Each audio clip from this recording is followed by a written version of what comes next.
Kecewa. Itu mungkin satu kata yang bisa menggambarkan perasaanku setelah nonton film Spider-Man Brand New Day. Dan kalian bisa kecewa. Jadi gini, buat bisa tahu kenapa aku kecewa, aku perlu kasih tahu dulu nih urutan film Spider-Man terfavorit yang pernah aku tonton. Yang pertama, jelas ya, adalah Spider-Man 2, eranya Tobey Maguire yang udah pernah dibahas di videoku yang ini. Terus habis itu Across the Spider-Verse. Habis itu Into the Spider-Verse. Terus Spider-Man 1-nya Tobey. Terus di bawahnya ada No Way Home. Habis itu Spider-Man 3-nya Tobey Maguire. Habis itu baru Homecoming. Terus Far From Home. Baru tuh Amazing Spider-Man yang pertama. Dan yang paling bawah adalah Amazing Spider-Man yang kedua. Nah, terus Spider-Man Brand New Day ada di mana nih? Di ranking film Spider-Man yang favoritku tadi ya. Jadi untuk memahami kekecewaanmu kayak gimana, aku perlu cerita dulu ke kamu gimana film-film Spider-Man yang lain tadi nge-treatment atau memberlakukan villain-villainnya nih. Oke, mulai dari Spider-Man-nya Tobey Maguire dulu. Yang pertama tuh, villainnya itu adalah bapak dari sahabatnya sendiri. Dia juga adalah seorang ilmuwan yang dia hormati dan dia kagumi. Terus di Spider-Man yang kedua, sama, dia adalah dosen dan juga ilmuwan yang Peter itu hormati dan sangat kagumi. Terus yang ketiga, ini ada sahabatnya sendiri, ada rekan kantornya yang menyebalkan, terus ada orang yang membunuh pamannya sendiri. Terus lanjut ke Spider-Man-nya Andrew nih, yang The Amazing Spider-Man. Yang pertama, villainnya itu adalah sosok ilmuwan yang ada hubungannya sama ayahnya Peter Parker. Dan ilmuwan ini juga sama, dia adalah sosok yang dikagumi dan juga dihormati oleh sosok Peter Parker. Terus yang kedua, Amazing Spider-Man yang kedua, villainnya itu teman lamanya sendiri, terus fans beratnya Spider-Man. Nah, lanjut ke Spider-Man-nya Miles Morales. Nah, yang ini nih agak kompleks nih, menaruh posisi villainnya tidak sesimpel yang tadi. Tapi kamu perlu dengerin juga. Yang Spider-Man Into the Spider-Verse, sosok villainnya adalah sosok yang membunuh idolanya Miles Morales. Membunuh sosok Spider-Man itu sendiri. Dan Miles itu mendapatkan kekuatan karena ulah dari sang villain, yaitu Kingpin di sini. Dan Kingpin ini punya bawahan, yaitu Prowler, yang dia adalah pamannya si Miles. Paman yang dia sayangi dan dia hormati dan dia kagumi. Pamannya ini menjadi sosok anak buahnya Kingpin untuk disuruh untuk melakukan kejahatan. Kingpin juga adalah sosok yang membunuh Spider-Man yang Peter Parker di dunia itu. Dan dia merasa benci karena kok ada lagi nih yang versi barunya. Dia benci dengan Spider-Man yang versi baru ini juga karena Spider-Man ini juga sama nih, isinya menghalangi tujuannya dia lagi. Kemudian sequelnya yaitu Across the Spider-Verse. Nah, yang ini musuhnya ada Spot. Spot ini juga sosok ilmuwan yang terdampak karena ulahnya Spider-Man yang membuat dia jadi punya anomali dan dia benci terhadap Spider-Man karena membuatnya jadi seperti itu. Dan juga ada Miguel yang Spider-Man dari masa depan, dari dimensi lain, yang menganggap Miles itu nggak boleh terlibat dengan urusan antar dimensi ini dan juga menganggap dia ini adalah anomali yang jangan sampai dia merusak alam semesta. Nah, Miguel ini sendiri juga adalah sosok Spider-Man, yaitu sama ya, sama-sama Spider-Man seperti Miles, tapi beda dimensi. Nah, ini lumayan kompleks nih. Tapi kamu perlu tahu kenapa kok aku cerita ini juga. Nah, baru kita lanjut ke Spider-Man Tom Holland. Yang pertama, yang Homecoming. Villainnya itu adalah bapak dari gebetannya sendiri. Yang Far From Home, villainnya adalah karyawan dari sosok mendiang mentornya dia. Mentor yang dia kagumi dan dia sayangi. Yang karyawan ini punya dendam karena diperlakukan cara semena-mena bagi dia. Dan ingin mengambil haknya lagi, mengambil warisan yang harusnya dia pikir itu jadi milik dia. Yang kali ini yang dapat warisan adalah sang Spider-Man itu sendiri, murid dari sang mentornya tadi. Terus yang No Way Home, villainnya adalah akibat dari kesalahannya dia sendiri. Everyone in the world's gonna forget that you're Spider-Man except your girlfriend. Oh my God, Ned. Ned! Let's not change the parameters of this spell anymore while I'm casting. Okay, I'm done. it. I'm done. So my Harold Happy Hogan. He used to work for Tony Stark, but then he was kind of dating my aunt. Dude, just stop talking. Yang membawa orang-orang yang dendam terhadap sosok Spider-Man, dan orang-orang ini datang dari dimensi-dimensi Spider-Man yang punya masalah dengan Spider-Man yang masing-masing dan merasa Spider-Man yang ini nih juga sama seperti masalah bagi mereka. Nah, kenapa kok aku cerita itu tadi? Karena secara psikologis manusia itu cenderung lebih terlibat secara emosional ketika konflik dalam cerita itu bersifat interpersonal daripada sekedar pertarungan antara orang baik dan orang jahat. Jika villain itu punya hubungan dengan hero, jadi konfliknya itu bukan cuma sekedar menang atau kalah, tapi itu juga menyangkut kehilangan sosok orang yang dia kenal, menyangkut rasa bersalah yang akan dirasakan sang karakter, dan juga pertanyaan apa yang membedakan sang hero dengan sang villain. Jadi nih, penonton itu nggak cuma penasaran siapa yang bakalan menang, tapi juga kenapa kok kedua tokoh tadi itu bisa saling berakhir berhadapan. Dan gimana mereka menyelesaikan pertikaian itu. Dan itu yang gak ada di film Spider-Man Brand New Day. Tidak ada konflik interpersonal yang dibuat oleh si villain. Nah, sang villain di film ini tuh aku merasa gak ada koneksi interpersonal sama sekali dengan sang tokoh utama, yaitu Peter Parker-nya di sini. Jadi ini aku kasih spoiler aja ya. Ini kan udah seminggu lebih ya tayang di bioskop ya. Ini aku sebenarnya syuting hari ini tuh sebenarnya setelah Day 2 ya, setelah Day 2-nya film Spider-Man Brand New Day tayang di bioskop. Cuma kan dia itu jadi agak lama ya. Jadi harusnya kamu udah tahu lah spoilernya ini tentang apa ya. Musuhnya itu adalah Jean Grey. Dan Jean Grey di sini di film Brand New Day itu tuh dia cuma sebagai villain, bukan temennya Peter Parker, bukan siapa-siapanya Peter Parker, bukan siapapun yang pernah dia kenal sebelumnya. Bahkan bukan orang yang punya dendam pribadi atau kebencian pribadi terhadap Spider-Man. Dan juga bukan orang yang sejak awal punya potensi untuk merusak atau menghancurkan sesuatu yang ada hubungannya dengan sosok yang Peter Parker atau Spider-Man kenal. Dan itu menjadi problem utama yang menurutku bikin film Spider-Man Brand New Day ini jadi kayak film Spider-Man yang paling mengecewakan yang pernah aku tonton. Dan kayaknya mungkin ada hubungannya dengan subjudul baru, yaitu adalah Brand New Day ini. Dan itu tuh yang bikin ceritanya terpaksa jadi kayak gini. Jadi gini ya, sesuai artianya Brand New Day, hari yang benar-benar baru. Dan nama tersebut mungkin diangkat dari hari barunya Peter Parker sebagai sosok yang udah dilupakan semua orang sekarang. Semua orang sekarang nggak ada yang tahu identitas asli Spider-Man. Dan nggak ada yang tahu juga siapa Peter Parker itu sebenarnya. Jadi mungkin ya, ini tebakanku doang ya, mungkin penulis ceritanya jadi bingung gimana dong dengan semua orang yang udah nggak kenal itu tadi bikin konflik interpersonal sama Peter Parker. Dan di sini si Spider-Man tuh cuma jadi sosok yang ya udah ngalangin Jean Grey mendapatkan apa yang dia inginkan aja. Udah nggak ada Jean Grey dari dendam atau benci atau apapun, dia cuma ini ganggu aja ya, udah jangan ganggu gua, semacam kayak gitu doang. Dan itu pun tujuannya Jean Grey itu secara cerita ya, penonton tuh nggak tahu itu tuh apa pengaruhnya ke kehidupan Spider-Man. Jadinya nggak kerasa stakes-nya alias pertaruhannya atau resikonya. Dan kita juga nggak bakal merasa khawatir dengan tokoh-tokoh yang dikenal sama tokoh utamanya itu nanti bakal kenapa-napa. Jadi ini ibarat musuh ya, ini tuh kayak musuh yang cuma ada di side quest, bukan di main quest-nya. Dan malah ini yang dijadikan tema utama dari film Spider-Man Brand New Day ini. Dan jadinya ketika aku nonton film Spider-Man ini tuh aku ngerasa kok nggak ada gregetannya sama sekali ya. Kayak ya udah,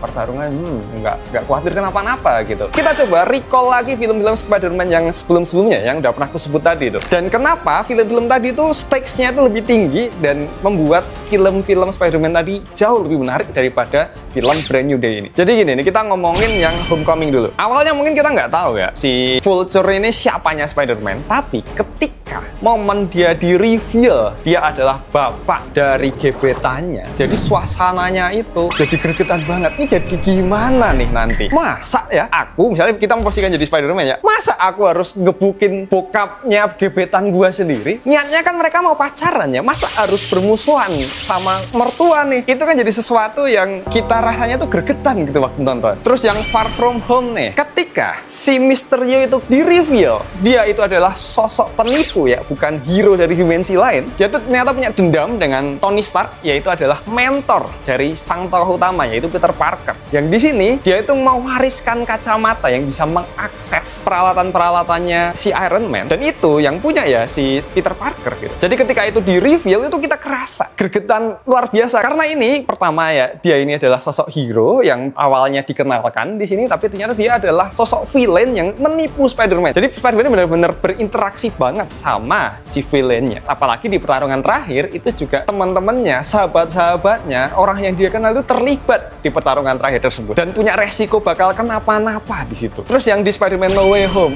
ini lebih gregetan lagi. Musuhnya banyak dan semua punya dendam pribadi sama si Spider-Man. Dan ketika Green Goblin membunuh bibinya Spider-Man, ini masalah udah jadi makin personal lagi. Di akhir kita tuh merasa gregetan. Apakah Peter nih bakal membuang prinsipnya yang selama ini nggak pernah bunuh orang, dan karena emosi yang luar biasa dia akan membunuh sang villain di sini. Nah, udah mulai cukup paham ya gregetannya kayak gimana ya. Dan ini rasa gregetan ini semua tuh kerasa di Spider-Man yang lainnya, yang di Tobey Maguire, sama yang Andrew Garfield, sama yang Miles Morales juga. Dan di Brand New Day itu aku nggak ngerasain rasanya gregetan yang kayak gitu ketika si Spider-Man berhadapan sama si villainnya langsung itu tuh. Nggak kerasa gitu aku. Nah gini, aku juga mau ngasih tahu beberapa film superhero lain yang mungkin bisa dibilang bagus ya. Ini biasanya ya banyaknya pakai masalah interpersonal. Contoh Batman Begins. siapa musuhnya? Siapa villainnya? Coba. Gurunya sendiri, ya kan? Tuh, kurang kenal apa lagi kan? Orang yang ngajarin dia ternyata selama ini adalah orang yang mau menghancurkan kotanya. Jadi kita gregetan banget tuh ketika itu tahu gitu. The Incredibles ya, itu villainnya juga adalah sosok yang mengidam-idamkan sang Mr. Incredibles itu. Jadi ya ada koneksinya si villain dengan si hero. Walaupun sebelumnya mereka nggak kenal, tapi ternyata ada koneksi di dalamnya. Itu untuk film superhero ya. Kita coba bandingin sama anime deh. Anime menurutku juga temanya tuh heroik gitu, dan ceritanya juga lumayan bagus. Villainnya itu juga punya masalah interpersonal sama karakter utama di dalamnya. Naruto nih ada villain yang namanya Itachi. Siapa Itachi? Orang banyak yang tahu ya. Itachi itu adalah kakak kandungnya Sasuke, dan ketika mereka bertarung itu rasanya itu gregetan banget. Apalagi ternyata sang villain yang selama ini kita tahu ya dia jahat, itu ternyata adalah sosok yang mengorbankan jiwanya agar Konoha itu selamat gitu.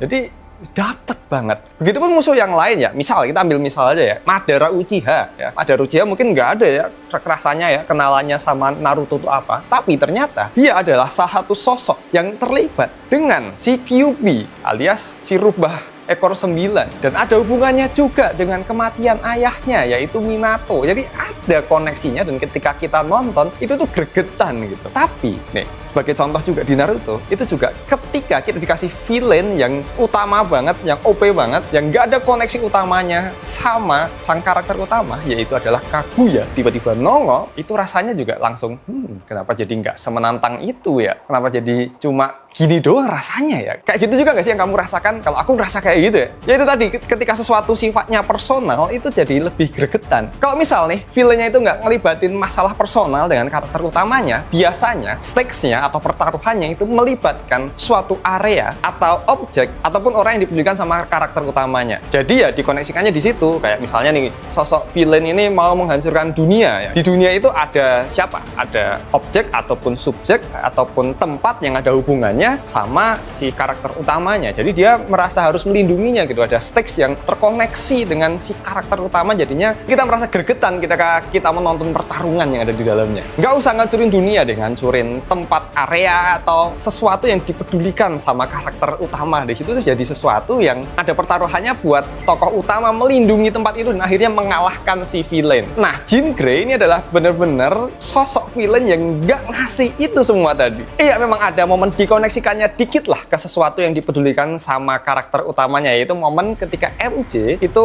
dikendalikan pikirannya sama Jean Grey. Tapi itu bentar doang dan cuma ditaruh di tengah. Jadi kayak resikonya atau pertaruhannya tuh nggak ngaruh banget gitu. Misal ya, si MJ ini ketika dikendalikan pikirannya nggak cuma di tengah nih, tapi dibawa terus sampai menjelang akhir film nih misal. Itu kan jadi pertaruhannya jadi luar biasa ya. Gimana nih, musuhnya juga ternyata memegang sosok yang karakter utamanya cintai dan sayangi gitu. Jadinya yang nonton pasti akan, gimana dong cara Spider-Man ini mengalahkan villainnya kalau kayak gini caranya? nah sayangnya nih, kayaknya nggak mungkin itu bisa diterapkan di cerita Spider-Man Brand New Day ini. Karena dengan tema yang namanya Brand New Day tadi, yaitu hari baru tadi, di mana nggak ada orang yang kenal sama Peter Parker sama sekali. Jadinya misal tadi si MJ itu dibawa sampai akhir, ini buat apa? Soalnya si Jean Grey aja nggak benci sama Spider-Man, nggak ada koneksi interpersonal tadi. Jadi buat apa juga si MJ misalnya dikendalikan pikirannya sampai akhir film gitu. Dan karena nggak ada koneksi interpersonal itu tadi, Jean Grey yang cuma menganggap Spider-Man sosok yang menghalangi dia, itu jadi kayak nggak penting-penting amat gitu. Dia harus mempedulikan atau menyerang orang-orang personalnya Spider-Man karena dia nggak pingin menghabisi Spider-Man. Dia cuma pingin, udah nggak usah ganggu gua aja, udah, cuma itu doang.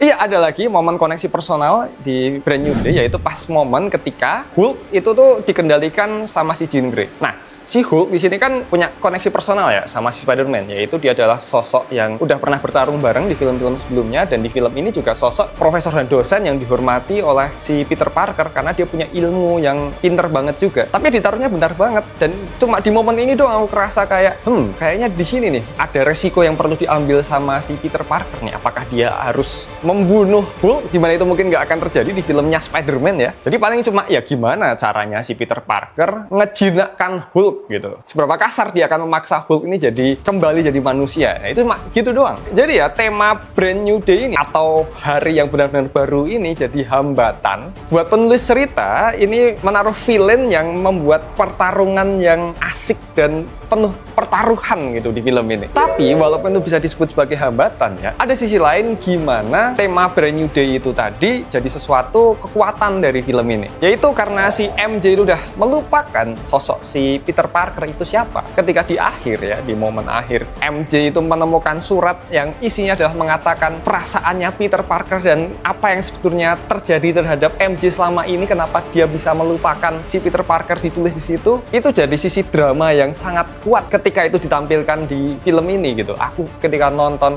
MJ bilang kalau dia itu nggak bisa mencintai Peter Parker yang sekarang karena dia itu nggak tahu siapa itu Peter Parker sebelumnya. Itu aku sakit banget ketika aku nonton, dan aku tuh sampai berkaca-kaca gitu, nangis karena tahu rasa sakitnya si Peter yang selama ini tuh berusaha melindungi dan berusaha menyampaikan perasaannya, tapi ketika perasaannya tidak sengaja terbaca dan si MJ itu confess terhadap Peter kalau dia tuh tidak bisa mencintainya sekarang karena dia nggak pernah tahu Peter sebelumnya, itu tuh kena banget karena tema Brand New Day itu tadi. Jadi tema Brand New Day itu sangat kuat untuk di bagian dramanya. Tapi sayang banget sebenarnya tema Brand New Day itu punya potensi ya, tapi gagal mengulik kehidupan barunya Spider-Man atau si Peter Parker di kehidupannya dia yang biasa ketika semua orang melupakan dia, ketika dia nggak punya siapa-siapa lagi. Itu tuh di sini gagal diterapkan karena di film ini si penulis cerita sama si sutradaranya naruh hero-hero lain yang punya koneksi dengan Spider-Man, jadi kayak merasa terbantu gitu, selalu ada orang lain yang membantu ataupun hero lain yang membantu si Spider-Man, jadi nggak kerasa kesendiriannya. Dan sutradara sama penulis ceritanya juga nggak mengeksplor gitu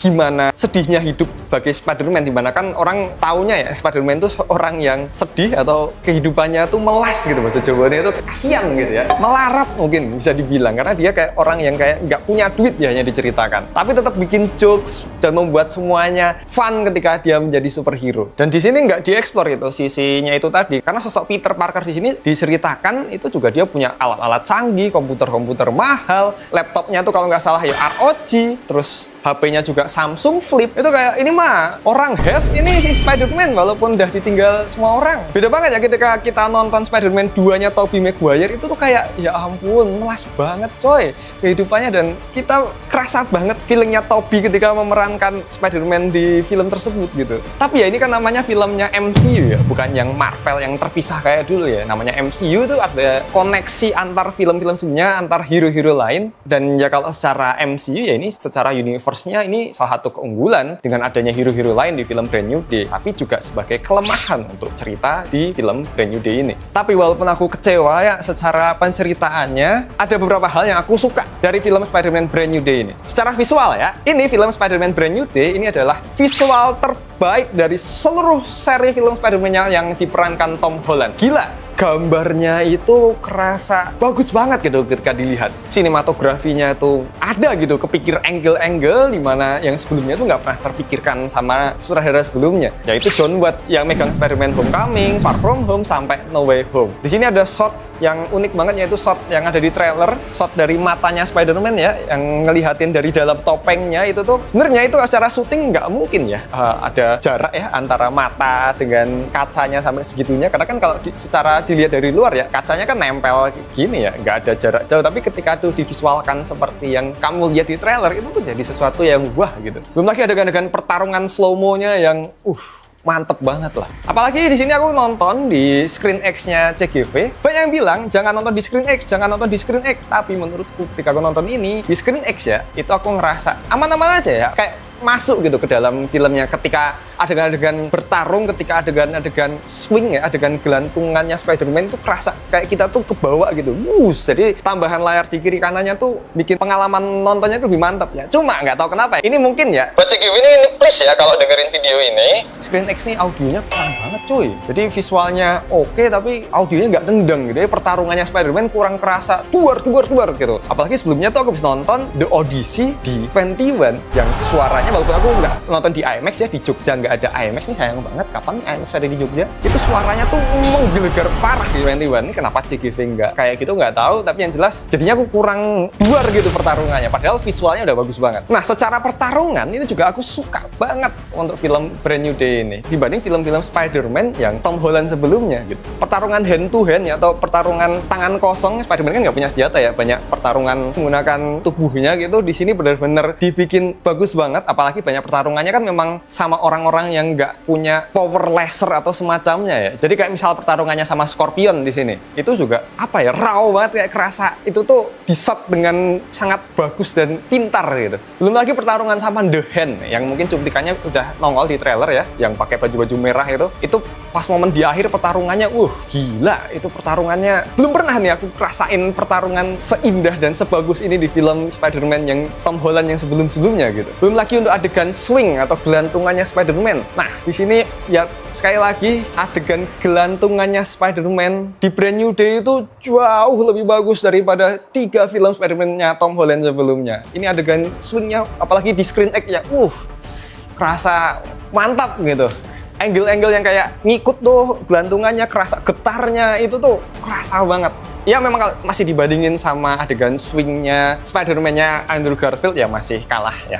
Masih lebih gila punyanya Andrew Garfield ya. Dan kalau masih dibandingin lagi sama punyanya si Tobey Maguire, itu juga masih kalah nih sayangnya Brand New Day. Tapi Brand New Day ini jadi yang terbaik jika dibandingkan dengan seri Tom Holland yang lain. Oh ya, ini kan katanya ya, di promosinya kan kayaknya banyak pakai practical ya. Adegan Spider-Man berayun dikejar-kejar tank yang sempat viral dulu. Itu nggak tahu kenapa ketika nonton, sayangnya ya, ini kayak efek praktikalnya kayak kurang kerasa di sini. Kayak semuanya tuh ditempel CGI pada akhirnya, entah itu gedungnya, entah itu sekelilingnya, kayak semuanya disentuh dengan CGI di sini. Tapi ya balik lagi, ketika pertarungannya hand to hand atau jarak dekat, itu tuh baru kerasa realnya gitu. Bobotnya itu kerasa, pukulannya tuh kerasa, menghindarnya tuh kerasa, lompat-lompatnya si Spider-Man tuh kerasa real gitu. Ya mungkin karena sutradaranya ganti ya, dulunya adalah John Watts dan sekarang adalah Destin Daniel Cretton gitu. Orang yang udah ngederek film Shang-Chi, dimana Shang-Chi itu kan pertarungannya gila ya. Pertama kali aku nonton Shang-Chi dulu itu udah kayak, wah ini pertarungan anime nih, pertarungan keluar gitu, kayak wah ini pertarungan anime nih. Makanya kayaknya dia emang jago ya untuk milih adegan pertarungan yang bagus, dan itu mungkin poin terkuatnya dari Destin Daniel Cretton ini. Ya mungkin secara cerita masih lumayan lemah ya, tapi aku harap film-film Spider-Man selanjutnya itu bakal didirect sama Destin Daniel Cretton. Ya BTW sebagai info aja, Destin Daniel Cretton ini sempat ditunjuk untuk ngedirect film Avenger Kang Dynasty, dimana Kang sendiri sekarang udah di-cancel ya di Doomsday ya. Mungkin itu alasan kenapa dia nggak jadi juga mungkin untuk sutradarai yang Doomsday, dan malah diganti sutradara Avenger yang sebelumnya ya. Oke, secara overall nih ya, menurutku nih ya, film Spider-Man ini mungkin bisa dibilang kayak iklan ya. Iklan untuk Jean Grey ya. Iklan yang dimana kita nggak tahu nih kenapa Jean Grey harus ini, dan kayaknya Jean Grey masih ada lanjutannya, dan nggak tahu nih nanti akan film lain apa. Apakah itu X-Men ya? Jean Grey kan salah satu anggota X-Men, dan di universe-nya Spider-Man yang ini kan belum ada X-Men nih. Belum ada istilah mutan yang resmi ya. Apakah itu yang akan mereka promosikan ya, X-Men ke depannya? Dia cuma kayak nonton film ini kayak nonton iklan gitu, iklan untuk film lain. Jadi untuk skor berapa nih? Ya udah nih langsung aja nih. Aku kasih skor 6,5 atau mungkin jadi disebut lulus KKM kali ya. Bagus aja gitu, tapi nggak mantap ya. Kalau disuruh ditaruh di jajaran Spider-Man-nya Tom Holland, taruh mana? Ya tentu saja taruh paling bawah ya ini. Tapi kalau ditaruh di jajaran semua Spider-Man, menurutku ini masih di atasnya serial Amazing Spider-Man ya. Ini secara overall penilaiannya, baik secara teknis, visual, dan cerita pertarungan itu masih mending daripada Spider-Man-nya Andrew ya menurutku ya. Walaupun mungkin Spider-Man-nya Andrew itu lebih kerasa greget, tapi penilaiannya ya tadi ya, ini kan overall. Dan tetap ya yang paling atas tetap masih Spider-Man 2 yang emang ya secara cerita, secara visual itu dapat banget cuy ya. Dan itu udah aku bahas abis nih di videoku yang ini nih. Kalau kamu penggemar Spider-Man, tonton. Dan juga soal CGI ya nih, aku tahu kamu mengira si Nolan tuh nggak pernah pakai CGI. Ini udah aku buktikan nih di videoku yang ini. Nih, kalau kamu penggemar film sejati, tonton dua-duanya. Dan jangan lupa cek produk Spider-Man nih yang udah aku taruh di bawah sini.